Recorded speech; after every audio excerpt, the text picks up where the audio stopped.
You swipe left, you swipe right, you craft the perfect bio. You agonize over the first message only to be left wondering why dating feels more exhausting than empowering. The modern dating world bombards you with advice like play hard to get, wait 3 days to text back, or keep your options open.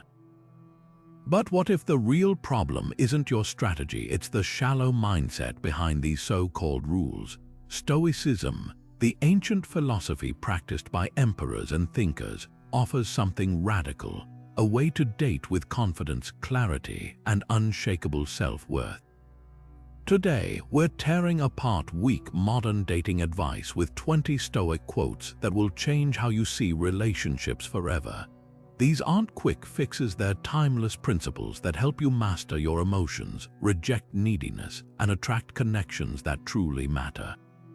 If you're tired of games, ghosting, and chasing validation, this is the perspective shift you've been waiting for. Let's dive in. Now let's unpack the first game-changing Stoic quote from Marcus Aurelius. He tells us, "You have power over your mind, not outside events. Realize this and you will find strength." At first glance, this might sound simple, but when applied to dating, it completely flips the script on modern frustrations. How often have you heard someone, or maybe even yourself, blame dating apps for ghosting, or complain that there are no good options out there? This quote shatters that victim mindset. It's not about the apps, the matches, or even the other person's behavior. True power comes from realizing that your peace and confidence aren't controlled by external outcomes, but by how you choose to interpret and respond to them. Think about the last time you felt rejected or ignored. Modern dating culture tells you to obsess over why they didn't reply, or to tweak your profile endlessly to get better results. Stoicism cuts through that noise. It asks, why hand over your self-worth to someone else's actions? If a date goes poorly or a conversation fizzles, that's an external event neutral in itself. The suffering comes from the story you attach to it. They didn't like me. I'm not attractive enough. Dating is hopeless. Marcus Aurelius reminds us that strength isn't found in controlling outcomes, but in mastering your reactions. Here's the practical shift. Instead of asking, how can I make them like me? Ask, how can I stay grounded regardless of their response? This is where resilience is built. For example, if you send a message and get no reply, the Stoic approach isn't to spiral into self-doubt or blame the app. It's to pause and ask, is this really about me, or is it just a mismatch of timing or interest? By focusing on what you can control, your effort, your boundaries, your perspective, you stop giving away your power. This mindset also kills neediness. Neediness thrives on external validation. Do they like me? Did they text back? But when you internalize that your worth isn't dictated by matches or replies, you start showing up differently. You're no longer anxiously waiting for someone else to decide your value. You already know it. That's the unshakable confidence that makes dating feel lighter and, ironically, more attractive. So the next time you're tempted to blame the dating pool or swipe fatigue, remember, the real work isn't out there. It's in here, in your mind, and that's where your greatest strength lies. Now let's take this wisdom from Marcus Aurelius and put it into action. Imagine you're standing at a crossroads in your dating journey. One path leads to the exhausting chase for external validation, the other to calm self-mastery. Which do you choose? Here's how Stoicism makes the answer clear. Start by recognizing where you're handing over your power. Every time you refresh your inbox hoping for a reply, or stare at your profile stats like they're a report card on your worth, you're outsourcing your confidence. Stoicism teaches a radical alternative. Measure your success not by matches or messages, but by your own standards. Did you show up as your best self? Did you honor your boundaries? Those are the only metrics that matter. Take texting, for example. Modern dating obsesses over response times. Wait 3 hours to seem busy, double text to show interest. But a Stoic doesn't play that game. Instead of dissecting why someone took 12 hours to reply, you ask, did I communicate with honesty and respect? Then my job is done. This isn't indifference, it's intentional detachment from outcomes you can't control. Now apply this to rejection. When a date doesn't go well, the modern mindset spirals into what's wrong with me. The Stoic response, either we're incompatible or this is feedback to grow, neither defines me. This reframe turns rejection into a neutral event, not a verdict on your worth. Here's a practical exercise. For 1 week, track 2 things. First, every time you seek external validation, checking likes, replaying conversations. Second, how you feel afterward, usually anxious or drained. Right, then, replace that habit with an internal checkpoint. Before swiping or texting, pause and affirm, I am enough regardless of the outcome. This small shift trains your brain to seek validation within, not from strangers' thumbs ups. The magic happens when you realize the less you need a date to go well, the better your dates become. Without the weight of desperation, you're freer to connect authentically. No more overanalyzing their tone or forcing chemistry. You'll either click or you won't, and both are okay. This is the freedom Stoicism offers. Not a guarantee of perfect matches, but something far greater, unshakable peace in the chaos of modern dating. When you stop begging the world to tell you you're enough, you finally start believing it. And ironically, that's when the right people tend to notice. Now let's shift gears to another timeless truth from Marcus Aurelius that cuts straight through the noise of modern dating games. Waste no more time arguing what a good man should be one. Let that sink in for a moment. While today's dating advice often feels like a rulebook filled with manipulation, play hard to get, wait 3 days to text back, keep them guessing, Stoicism flips the script entirely. It's not about performance, it's about integrity. Imagine this scenario: you meet someone you genuinely like, and the modern dating playbook whispers in your ear, don't reply too fast, you'll look desperate. So you stall, overthink your messages, and turn a simple conversation into a chess match. But here's the irony. In trying to appear less eager, you've become more invested in the game, not the person. Stoicism strips away this theater. If you're interested, show it. If you're not, don't fake it. Authenticity isn't just efficient, it's magnetic. Take the idea of playing hard to get. On the surface, it seems strategic, create scarcity, spark chase, but dig deeper and you'll see the flaw. You're training people to value the chase, not you. The Stoic alternative: be openly yourself from the start. If someone loses interest because you are genuine, you haven't lost anything real. As Marcus Aurelius reminds us, being good, steadfast, honest, clear is infinitely more powerful than debating how to seem good. Here's where modern dating gets it backward. It teaches you to mirror what you think the other person wants. Stoicism teaches you to mirror your own values instead. For example, say you're told, never text first, it makes you look needy. But what if your natural instinct is to reach out? Suppressing that doesn't make you strategic. It makes you disconnected from your own character. A Stoic wouldn't ask, is this the right move? But rather, is this true to who I am? The freedom in this approach is transformative. No more decoding mixed signals or rehearsing perfect responses. You communicate with clarity, and in doing so, you attract people who appreciate that clarity. It's not about being liked by everyone, it's about being real and letting that reality filter out the wrong fits effortlessly. So here's your challenge. Next time you're tempted to follow a rule that feels like a disguise, pause. Ask yourself, does this align with the person I aspire to be? Because in the end, the right connections won't be built on games, they'll be built on the solid ground of your unmasked character. And that's a truth no trendy dating advice can outmatch. Now let's bring this philosophy to life with a real story. Meet Alex, a friend of mine who used to treat dating like a high-stakes performance.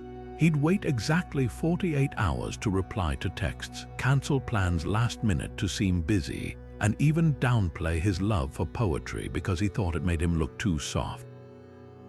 Predictably, his relationships fizzled out fast, not because he wasn't likable, but because he was impossible to know. Then, after a particularly hollow breakup, Alex stumbled on Stoicism. He decided to test Marcus Aurelius's advice, be one, don't just argue about what one should be. On his next date, he ditched the script. When asked about hobbies, he gushed about his favorite poet. He texted back when he felt like it, sometimes immediately, sometimes days later, but always genuinely. And when he really clicked with someone, he said so outright. Here's what happened. Some people were put off. One woman even told him, "You're too intense." But instead of spiraling, Alex realized something liberating. Those reactions weren't rejections of him, but of mismatched expectations. Then he met Jamie. Their first conversation lasted 5 hours because Alex wasn't filtering himself. Jamie later confessed, "I've never felt so comfortable with someone so quickly." You didn't feel like a stranger. Compare that to his old tactic of playing hard to get. The people who stayed then were often insecure or game players themselves, relationships built on tension, not trust. With Jamie, the connection was effortless because it was honest. No decoding text, no jealousy mind games, just two people showing up as they were. This is the power of Stoic dating. It doesn't just attract better partners, it repels the wrong ones faster. Think about it. If you're pretending to be aloof, who are you attracting? People who chase validation, not connection. But when you're unapologetically yourself, you magnetize those who truly resonate with you. Alex's story isn't about luck, it's about the law of attraction in its purest form. The more you hide, the more others hide too. The more you reveal, the deeper the bonds you forge. So ask yourself, would you rather spend energy maintaining a facade or invest that same energy in finding someone who loves the real you? The choice is yours, but Stoicism makes the answer clear. Now let's shift focus to a deeper fear that holds many of us back in dating, the fear of rejection. Seneca's words cut straight to the heart of it. He who fears death will never do anything worthy of a living man. At first glance, this might sound dramatic, but when you apply it to modern dating, it's shockingly relevant. Think about it. How often do you hold back from expressing interest, asking someone out, or setting boundaries because you're afraid of being turned down? That fear isn't just limiting your dating life, it's stealing opportunities for real connection. Rejection in dating feels personal, but Stoicism reframes it as a natural part of the process, not a judgment of your worth, but a sign of incompatibility. Imagine you're at a bookstore searching for your next favorite novel. You pick up a book, read a few pages, and put it back. Does that mean the book is bad? No, it just wasn't for you. Dating works the same way. When someone isn't interested, it's not a verdict on your value. It's a mismatch of preferences. Seneca's quote reminds us that avoiding rejection means avoiding life itself. If you never risk discomfort, you'll never experience the joy of genuine connection. Let's break this down with a practical example. Say you meet someone you're drawn to, but you hesitate to ask them out. Maybe you tell yourself, they're probably not interested, or I'll wait for the perfect moment. But here's the Stoic truth. There's no perfect moment, only the moment you choose to act. Every time you let fear dictate your actions, you're prioritizing temporary comfort over potential happiness. Contrast that with the alternative, taking the leap. Even if they say no, you've practiced courage, and if they say yes, you've opened the door to something meaningful. The real tragedy isn't rejection, it's the countless connections never made because fear won. Modern dating advice often tells you to play it safe, to guard your emotions, to keep your options open. But Stoicism flips that script. It asks, what's worse, a moment of awkwardness or a lifetime of wondering, what if? When you embrace vulnerability, you stop seeing rejection as failure and start seeing it as feedback. Each no brings you closer to a yes that aligns with who you truly are. So here's your challenge. Next time you feel the pull of fear, ask yourself Seneca's question, not about death, but about the small emotional risks of dating. Are you letting fear of rejection keep you from living fully? The answer might just change how you approach love, one bold step at a time. Now let's take this idea a step further and reframe rejection through the lens of Stoic indifference. The Stoics didn't see rejection as good or bad, they saw it as neutral, a simple fact of life that reveals truth faster than any conversation or dating profile ever could. Think of it like a filter. When someone isn't interested, they're not rejecting you as a person, they're simply showing you that your paths aren't aligned. And that's a gift. Imagine spending months or even years trying to force a connection with someone who ultimately wasn't right for you. The emotional toll of that far outweighs the brief sting of an early no. Stoicism teaches us that rejection isn't something to dread, it's a shortcut to clarity. Every time someone walks away, they're freeing you to invest your energy where it truly matters. Consider this practical comparison. You're shopping for a pair of shoes. You try on one pair and they pinch your toes. Do you keep wearing them, hoping they'll magically fit, or do you take them off and keep looking? Rejection in dating works the same way. That initial discomfort is a signal, not a failure. The faster you recognize incompatibility, the sooner you find what actually fits. Modern dating culture often treats rejection like a personal failure, something to obsess over or internalize, but the Stoic approach is radically different.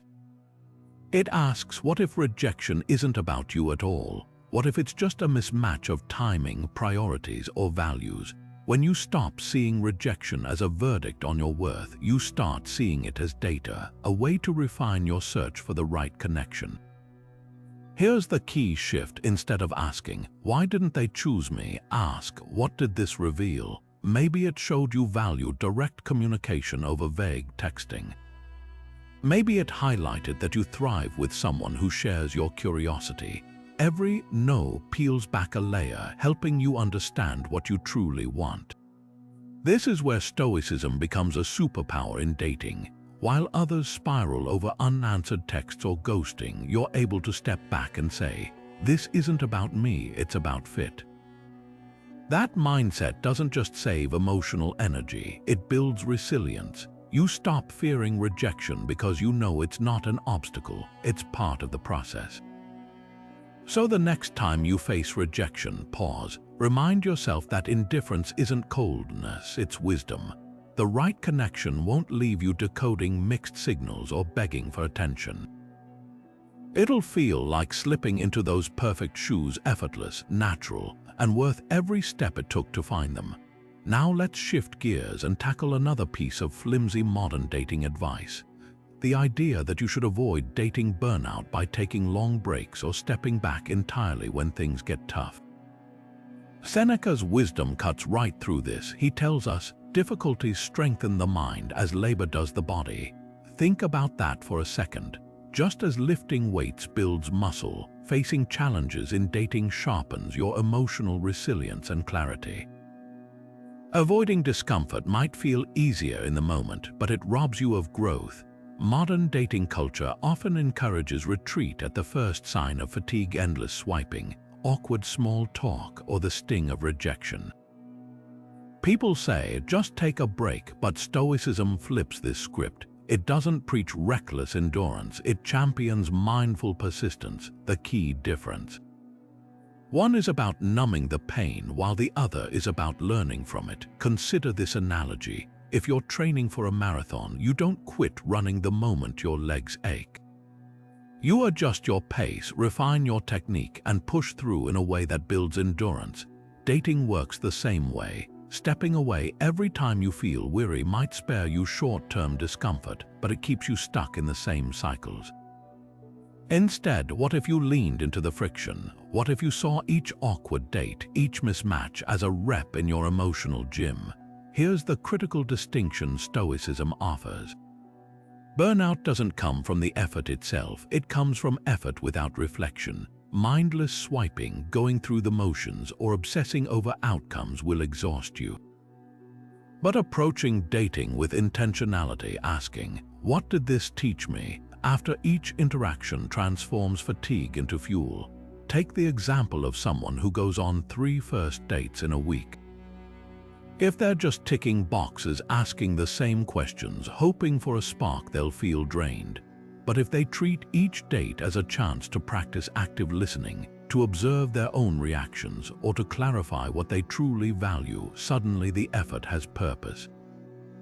The discomfort becomes data, not drudgery. This is where modern advice falls short. Telling someone to take a break often means postponing the real work, the inner work of building discernment, patience, and emotional agility. Stoicism doesn't say, grind until you collapse. It says, engage with challenges in a way that makes you stronger. That could mean dating less frequently but with more presence. Or ending conversations sooner when you sense misalignment, so you conserve energy for meaningful connections. The next time you hear someone say dating is exhausting, ask yourself, is it the process or your approach? Stoicism invites you to reframe the struggle. Every mismatch, every awkward silence, every thanks but no thanks is resistance training for your heart and mind. And just like physical training, the growth happens when you work through the burn, not when you avoid it. Now let's turn this Stoic insight into action. Resilience isn't built by theory alone, it's forged through practice. One of the most powerful tools you can use, journaling, but not the kind where you scribble down frustrations and replay awkward moments. Stoic journaling is strategic. It's about mining your dating experiences for wisdom, not wallowing in what went wrong. Start with this simple exercise. After every date or meaningful interaction, ask yourself 3 questions. First, what did I learn about my own values or boundaries today? Maybe you realized small talk drains you, or that you're drawn to people who share your curiosity. Second, how did I handle discomfort or uncertainty? Did you lean into it with curiosity, or did you retreat into your phone? Third, what's one thing I'd do differently next time? Not to criticize yourself, but to refine your approach. Here's why this works. Modern dating often feels like a blur of faces and conversations, leaving you with fatigue but no clarity. Journaling forces you to pause and process. For example, imagine you went on a date where the other person dominated the conversation.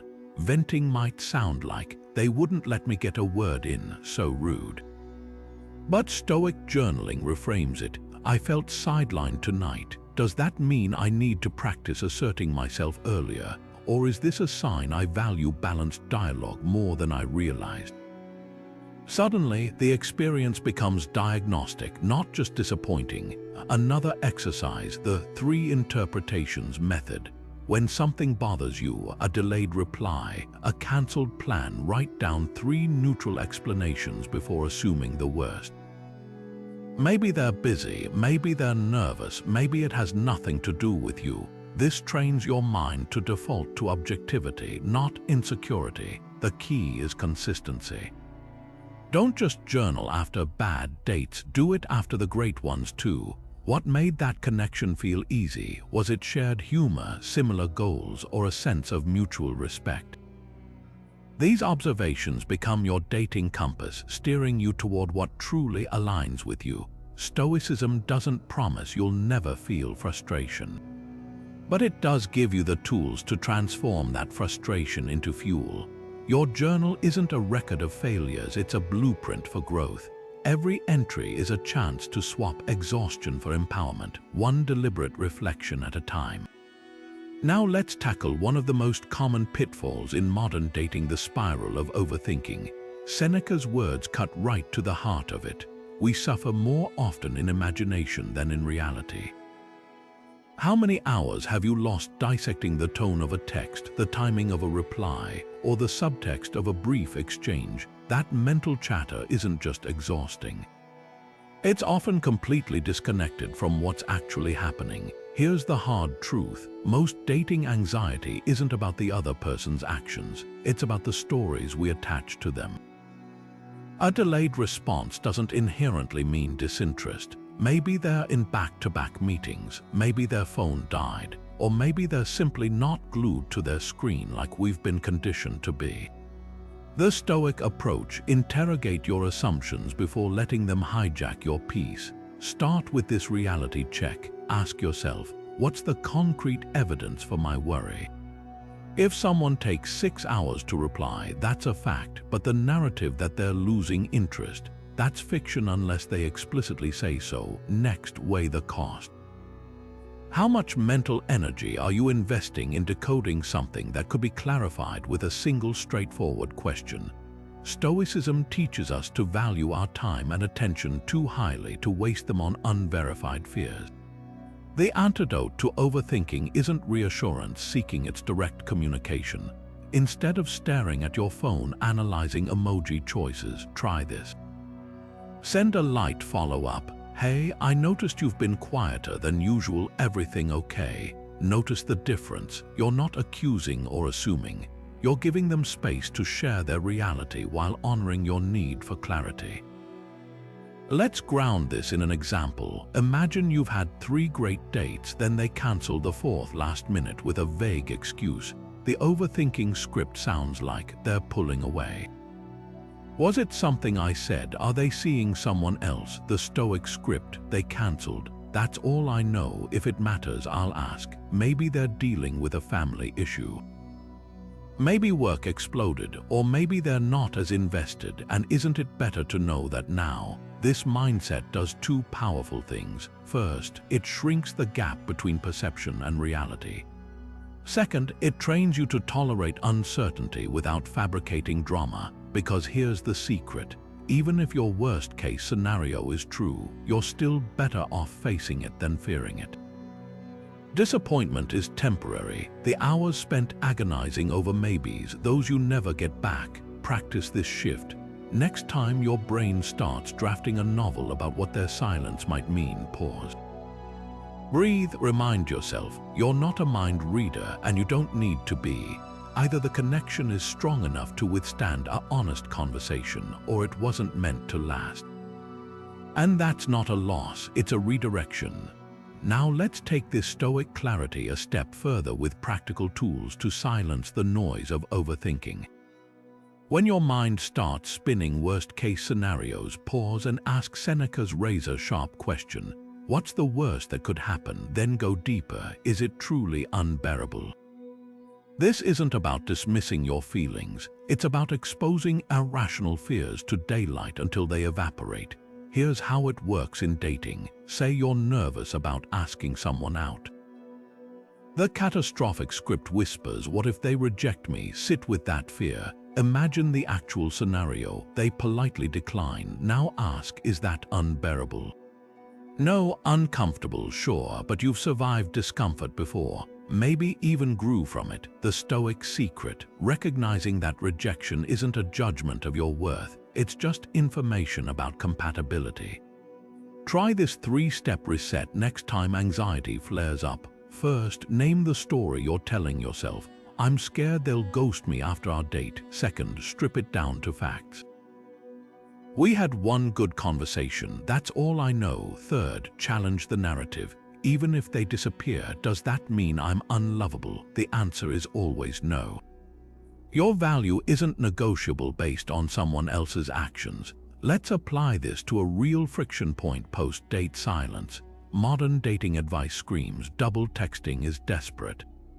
But Stoicism asks, what's more desperate, seeking clarity or torturing yourself with guesses? If you're genuinely curious, send a warm, no-pressure message. Had a great time last night, would love to do it again if you're up for it. The worst outcome: they don't reply, but here's the truth bomb: that silence was already happening in your head. Now it's just saving you time. Build this mental muscle daily. Start small. When you catch yourself agonizing over a social media like or lack thereof, pause. Write down the worst-case scenario, then rate its real impact on your life from 1 to 10. Most fears clock in at a 3, annoying but not life-altering. This practice trains your brain to differentiate between inconvenience and catastrophe. Remember, Stoicism isn't about suppressing emotions. It's about refusing to let imaginary futures rob you of present peace. Every time you question what's the worst that could happen, you're not being pessimistic. You're proving to yourself that even the worst is manageable. And that's the ultimate freedom, dating with openness, not because you're fearless, but because you know you're unbreakable either way. The next time your mind starts drafting doomsday scenarios, meet them with stoic curiosity. Is this thought serving me? Is there evidence or just fear? You'll find most dating anxieties crumble under simple, honest scrutiny, leaving you lighter, clearer, and ready for connections that actually deserve your energy. Now let's tackle a deep-seated myth in modern dating: the illusion of endless choice. Epictetus cuts through the noise with brutal clarity. No person has the power to have everything they want, but it is in their power not to want what they don't have. Let's unpack why this quote is a wrecking ball to the plenty of fish mentality that's left so many daters exhausted and unsatisfied. Dating apps sell us fantasy, the idea that with enough swipes, the perfect match is just around the corner.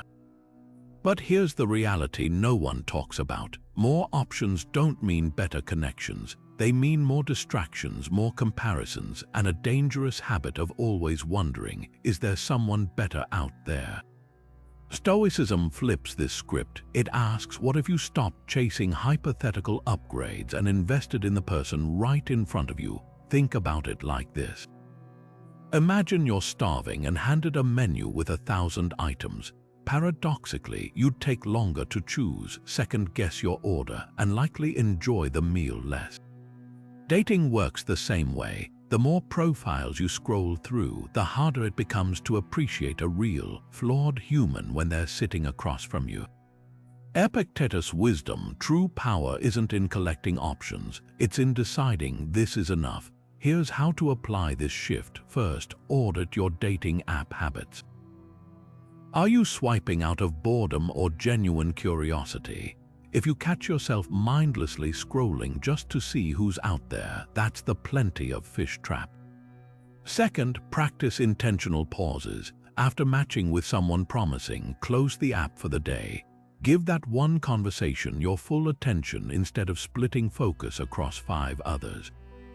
The real test comes when you hit a rough patch with someone. Modern dating says cut ties and swipe again. Stoicism says, is this a true incompatibility or just discomfort? Not every disagreement is a red flag. Sometimes it's an opportunity to practice patience, communication, or even gasp compromise. The goal isn't to settle for less than you deserve. It's to recognize that no relationship is perfect, but some are worth the work. Let's get uncomfortably honest. The plenty of fish mindset isn't just about dating. It's a life philosophy that seeps into careers, friendships, even what we watch on Netflix. Always searching, never committing. Epictetus offers liberation. When you stop wanting what you don't have, you're free to fully enjoy what you do. Try this challenge for a week. Limit your dating app usage to 20 minutes a day. Use the extra time to deepen one connection, maybe a second date, a longer phone call, or even revisiting an old match you hastily dismissed. Notice how it feels to invest rather than accumulate.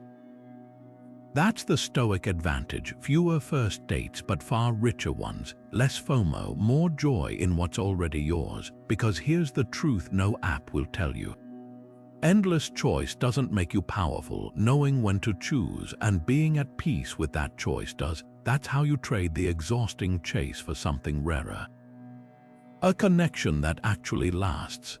Now let's turn this philosophy into action with a practical strategy that transforms how you engage with dating: the digital detox. If Epictetus were alive today, he'd likely toss your phone into the nearest river to make his point. But since we can't go that far, here's a smarter approach. Start by setting boundaries with your apps. Most of us check dating platforms reflexively, waiting for coffee, riding the subway, even during bathroom breaks. These micro moments add up, training your brain to see potential partners as disposable thumbnails rather than real people. So here's your first challenge. Delete the apps from your home screen. Force yourself to type the name or search for the icon every time you want to open one. That tiny friction, it's enough to make you pause and ask, am I swiping with purpose or just filling time? Next, schedule your dating app time like a meeting. Block out 20 minutes in the morning or evening, no more. Treat it like a task, not a pastime. When the timer goes off, close the app regardless of unfinished conversations or enticing new matches. This does two things. First, it prevents decision fatigue, that mental fog after scrolling through hundreds of faces. Second, it reconditions your brain to value quality over quantity. You'll start prioritizing conversations that matter instead of chasing the dopamine hit of a new match notification. Now, redirect that reclaimed time. For every minute you don't spend swiping, invest in an offline connection. Text that person you've been meaning to ask out properly. Suggest a specific day and activity instead of vague "we should hang out" messages. Or take it further. If you've had a promising first date, plan a second one that's more memorable than generic drinks. Think pottery classes, hiking trails, or a bookstore scavenger hunt, anything that creates shared memories instead of just small talk. Here's where Stoicism gets radical. Once a week, go full analog. Leave your phone at home and spend an entire evening in places where real connections happen. Bookshops, community events, even a cooking class. Notice how different it feels to meet someone without the pressure of pre-screening them through a profile. You're not just avoiding apps, you're retraining your brain to read body language, tone, and chemistry in real time. The payoff: less burnout, deeper connections, and something modern dating rarely delivers: presence. When you're not mentally juggling 5 other conversations, you actually listen. You ask better questions, you remember details, and ironically, that makes you far more magnetic than any perfectly curated profile. Try this for just 2 weeks. Track how your mindset shifts when you treat dating apps like tools, not slot machines.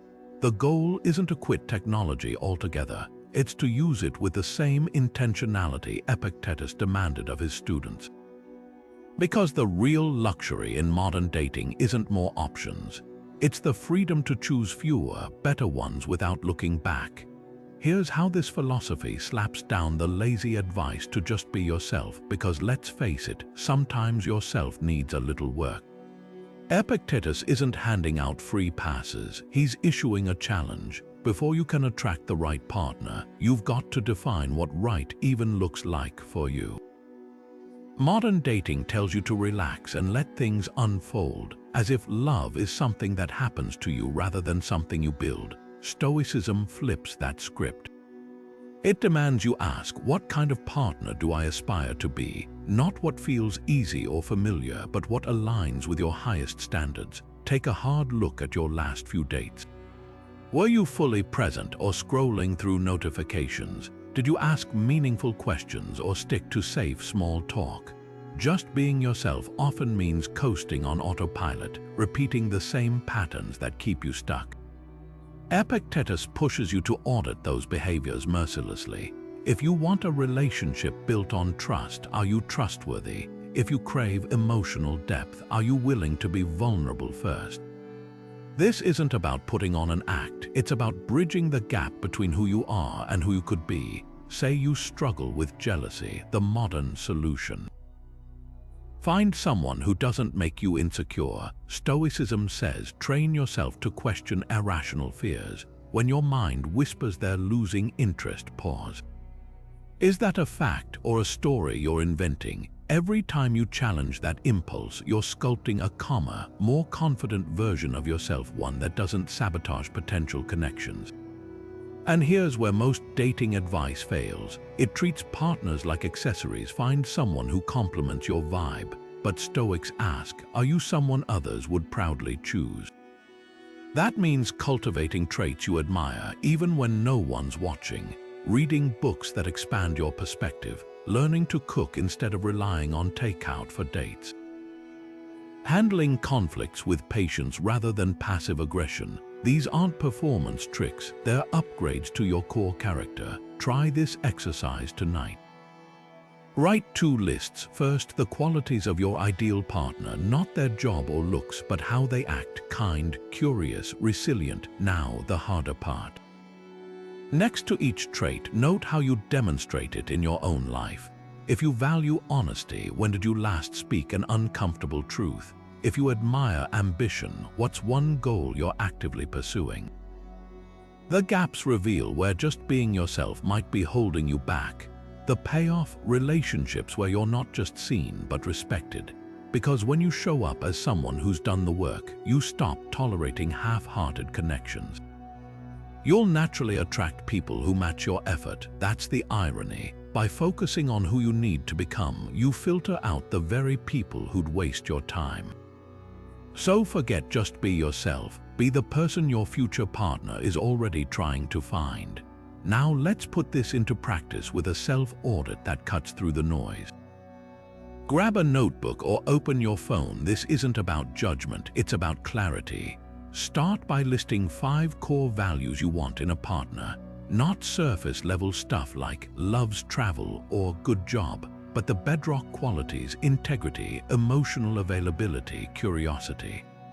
Got them? Now, here's the pivot most people miss. For each value, write down 3 recent examples of how you've embodied that same trait. If you wrote kindness, did you listen without interrupting when your date shared a vulnerable story? Or did you brush it off with a joke to avoid discomfort? This exposes the gap between what we demand and what we deliver.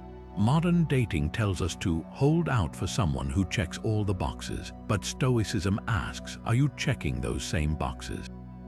Say one of your values is accountability. Scroll through your last few text exchanges. When plans fell through, did you take responsibility? Work ran late, my bad, let's reschedule, or deflect, traffic was insane, you know how it is.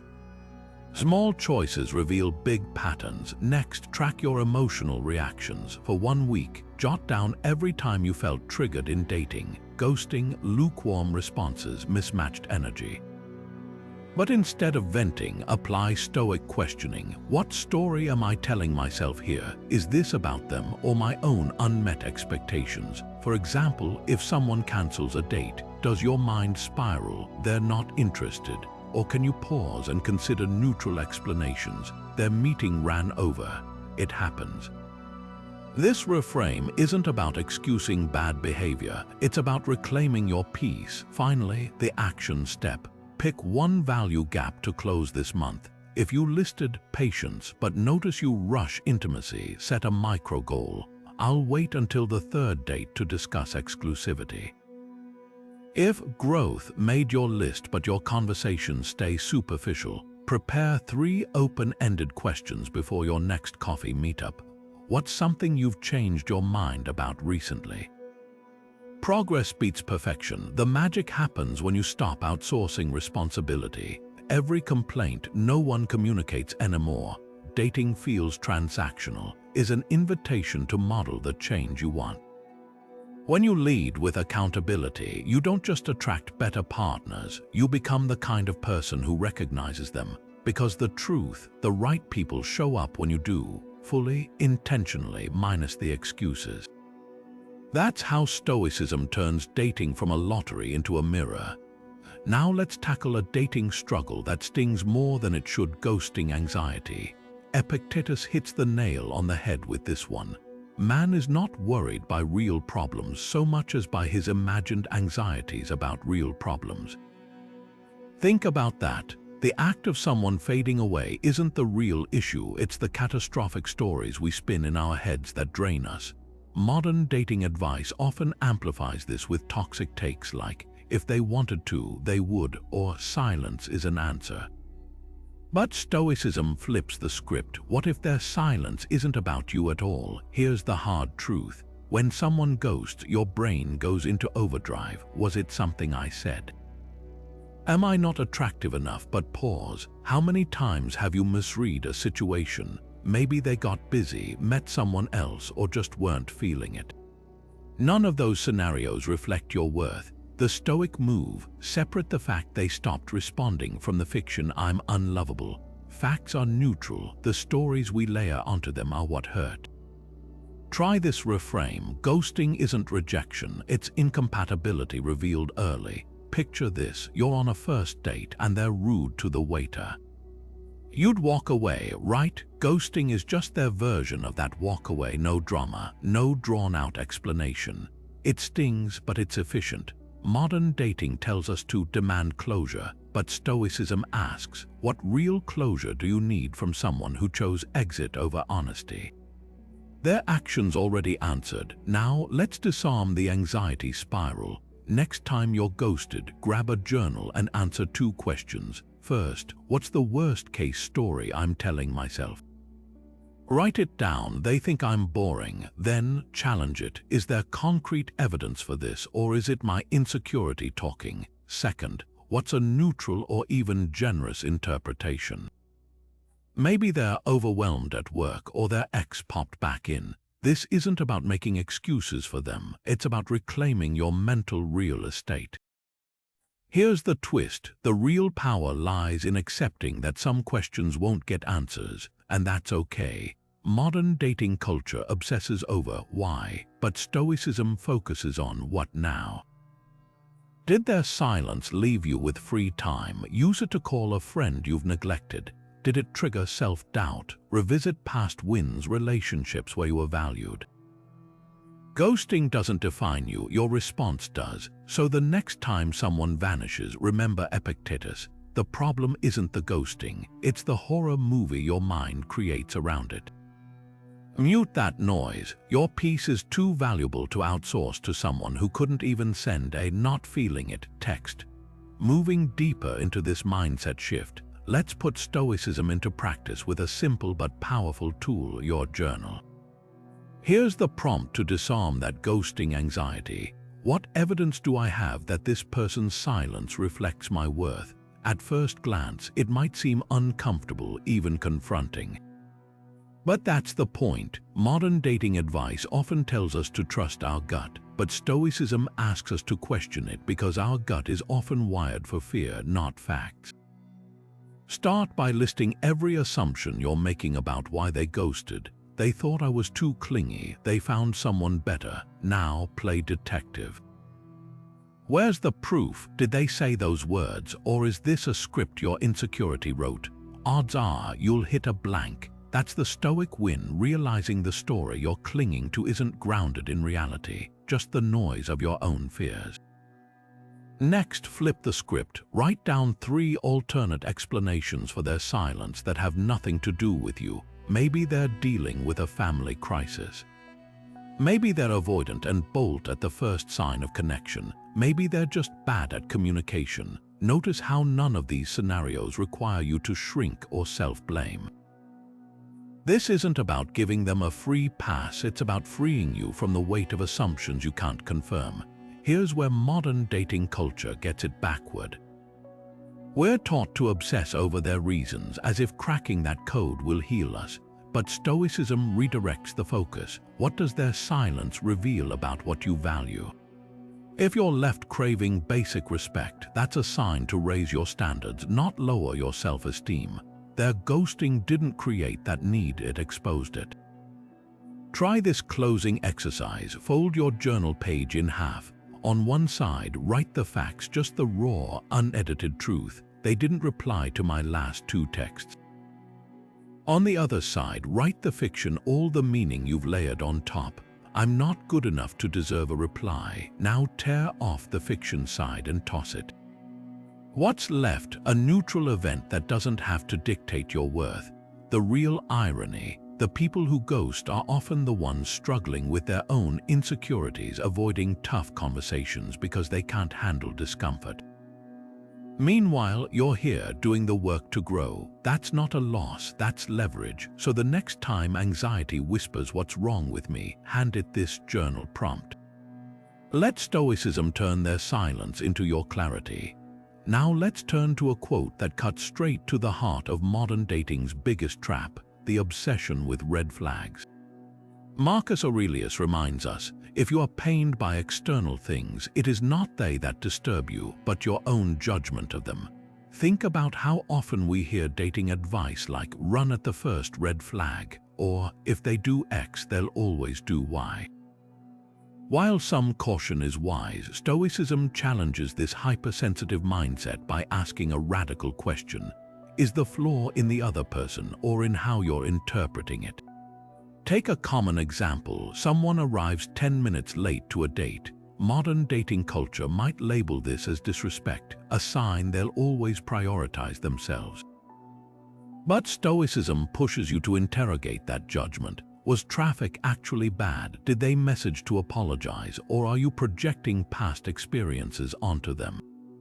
The pain isn't in their lateness, it's in your assumption that it means something dire. This isn't about making excuses for poor behavior. It's about distinguishing genuine deal-breakers from self-inflicted anxiety. Here's where discernment comes in. Imagine two lists. The first is your non-negotiables, values like honesty or kindness. The second is your nitpicks, pet peeves like chewing loudly or liking a band you hate. Stoicism doesn't tell you to ignore flaws. It teaches you to weigh them against what truly matters. If someone crosses a non-negotiable, that's clarity. But if you're upset because they didn't text good night after one date, that's your judgment creating suffering, not their actions. Try this reframe. Next time you spot a potential red flag, pause and ask, is this a true violation of my values, or am I searching for reasons to self-sabotage? Fear of vulnerability often masquerades as standards. You might dismiss great connections because you're terrified of being hurt again. But Stoicism asks, is your hypervigilance protecting you or imprisoning you? The irony, the people who hunt red flags rarely find green lights. They end up alone, not because others weren't good enough, but because their judgments made every imperfection unbearable. Meanwhile, Stoics cultivate relationships by focusing on what they control, their own reactions. Someone's flaw only has power if you decide it's a deal breaker. That's not settling, it's selecting your battles with wisdom. So before you next swipe left over a minor quirk, remember Marcus Aurelius, the right partner isn't someone flawless. They're someone whose flaws don't outweigh their strengths in your eyes, and that's a judgment only you can make once you've quieted the noise of modern dating's fear-mongering. Now, let's put this wisdom into practice with what I call the judgment reset. Instead of immediately labeling a partner's quirky habit as a red flag, Stoicism invites us to pause and consider at least 3 neutral interpretations before jumping to conclusions. This simple exercise can save you from unnecessary heartache and missed connections. Take something as trivial as a partner who constantly checks their phone during dinner. Your first reaction might be, they're rude or not interested in me. But what if you reframed it first? Maybe they're waiting for an urgent work update, responsibility, not disregard. Second, perhaps they're uncomfortable with silence and use the phone as a crutch, anxiety, not apathy. Third, they might simply lack awareness of how it comes across, ignorance, not malice. None of these excuses bad behavior, but they reveal nuances that one-dimensional judgments miss. Here's why this works. Our brains are wired to assume the worst. It's a survival mechanism. But modern dating isn't life or death. That reflex to catastrophize every quirk, it's often trauma or insecurity speaking, not wisdom. By forcing yourself to brainstorm alternative explanations, you engage the rational part of your mind that Stoicism champions. You're not dismissing your feelings, you're questioning whether they are serving you. Try this tonight. Think of one minor habit a past partner had that irritated you. Now come up with 3 neutral reasons they might have done it. For example, if they cancelled plans last minute, maybe they were overwhelmed, not blowing you off. If they forgot your anniversary, perhaps dates aren't meaningful to them, not that you aren't. The goal isn't to excuse patterns of disrespect, but to separate genuine concerns from petty frustrations. The magic here is in the rewiring. Every time you practice this reset, you train your brain to default to curiosity, not condemnation. Over time, you'll notice fewer red flags and more yellow one situations worth exploring, not fleeing. And when a real deal breaker appears, you'll spot it instantly because it'll violate your core values, not just scratch your ego. Stoicism doesn't demand you tolerate everything. It teaches you to choose your battles because in the end, the person who judges less suffers less and loves more freely. That's the real green flag. Now let's shift our focus to a quote that cuts straight to the heart of modern dating's biggest illusion. Marcus Aurelius once said, "The happiness of your life depends upon the quality of your thoughts." At first glance, it might not seem directly tied to relationships, but when you hold it up against the common advice to find someone who makes you happy, the contrast is staggering. Here's the problem with that modern mantra. It outsources your emotional well-being to another person, as if happiness were a gift they could hand you.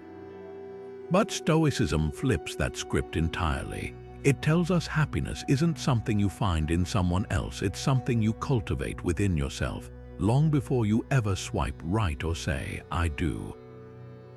Think about it. How many relationships crumble under the weight of unmet expectations because one partner believed the other was supposed to complete them? Let's break this down with a real-life example. Imagine two people on a date. Person A believes their happiness hinges on this interaction going perfectly. Laughter, chemistry, instant connection. Person B, grounded in Stoic principles, approaches the same date with curiosity rather than desperation. They're content whether it sparks romance or not because their self-worth isn't tied to the outcome.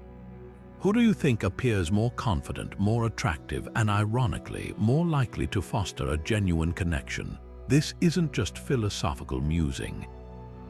Science backs it up. Studies on attachment theory show that individuals with a secure sense of self, those who don't rely on others for validation, have healthier, more stable relationships. They don't panic when a text goes unanswered or read into every tone of voice. Why? Because their thoughts aren't spiraling into worst-case scenarios. They've done the inner work Marcus Aurelius champions. So how do you build this internal happiness? Start by auditing your mental diet. Every time you catch yourself thinking, "I'll be happy when I meet the right person," pause.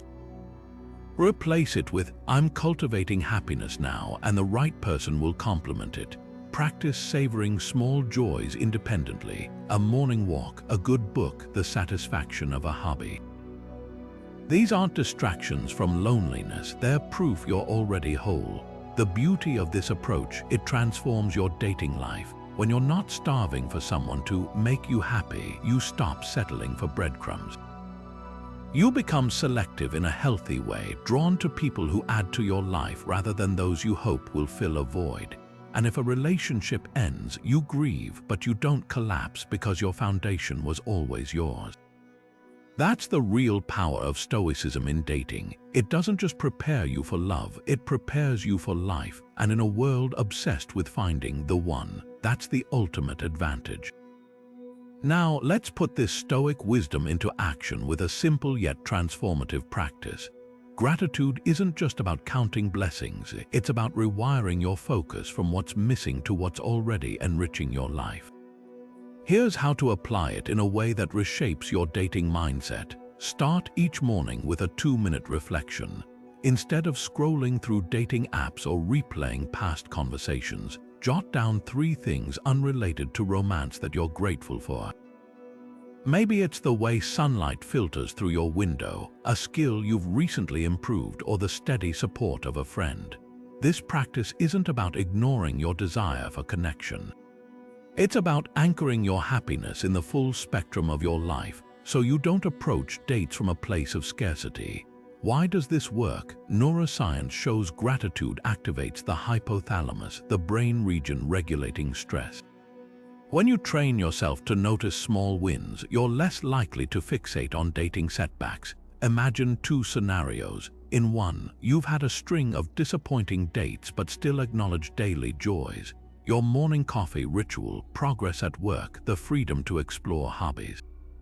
In the other, those same disappointments dominate your thoughts. Which version of you shows up more attractively on the next date? Take it a step further with an evening audit. Before bed, ask yourself, how did I grow today? Maybe you handled rejection with more resilience, or you chose authenticity over people-pleasing. Celebrate these micro shifts. Modern dating obsesses over milestones, first dates, anniversaries, labels. But Stoicism teaches us that real growth happens in the quiet moments when no one's watching. Consider this real-world shift. Someone practicing gratitude stops thinking, "I'll be happy when I find a partner," and starts noticing, "I'm happy because I cooked a great meal today, finished a project, or made someone smile." That subtle pivot changes everything. You stop treating singlehood as a waiting room for happiness and start seeing it as an active chapter of self-expansion. The ripple effect: you naturally attract partners who value depth because you're no longer emitting desperate energy. Your contentment becomes magnetic. And if a relationship ends, you're not left empty-handed. You've built a life that doesn't crumble with rejection. This isn't about dismissing loneliness or pretending dating doesn't matter. It's about reclaiming your power to define happiness on your own terms. When you do, every connection, whether it lasts a date or a lifetime, becomes a choice, not a necessity. And that's the ultimate freedom Stoicism offers. Now, let's bring it all together. What we've uncovered today isn't just ancient philosophy, it's a practical toolkit for modern dating. Stoicism doesn't promise quick fixes or empty validation. Instead, it offers something far more valuable: the power to transform your dating life from the inside out. Think about the lessons we've walked through. Marcus Aurelius reminding us that true strength comes from mastering our reactions, not controlling others. Seneca teaching us to embrace rejection as a filter, not a failure. Epictetus urging us to find contentment in what we have, rather than endlessly chasing what we don't. These aren't just quotes, they're mental shifts that dismantle the shaky foundations of modern dating advice. Imagine applying this wisdom consistently. No more overanalyzing texts or bending yourself to fit someone else's expectations. No more treating dates like auditions where you're the desperate performer. Instead, you show up as your full, grounded self, not because you're pretending to be confident, but because you've done the inner work. That's the Stoic advantage. While others are lost in games and guesswork, you're operating from clarity. You know your worth isn't determined by matches or messages. You understand that discomfort, whether it's vulnerability, rejection, or patience, isn't something to avoid. It's the training ground for deeper connections. Here's the real takeaway: Stoicism doesn't just make you better at dating, it makes you better at being human.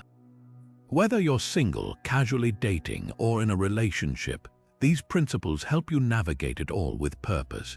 You stop seeing romance as the sole source of happiness and start treating it as one meaningful part of a life already rich with growth and gratitude.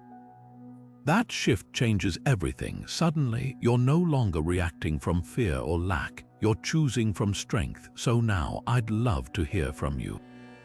Which of these Stoic quotes hit home the hardest? Was it the one about focusing on what you can control?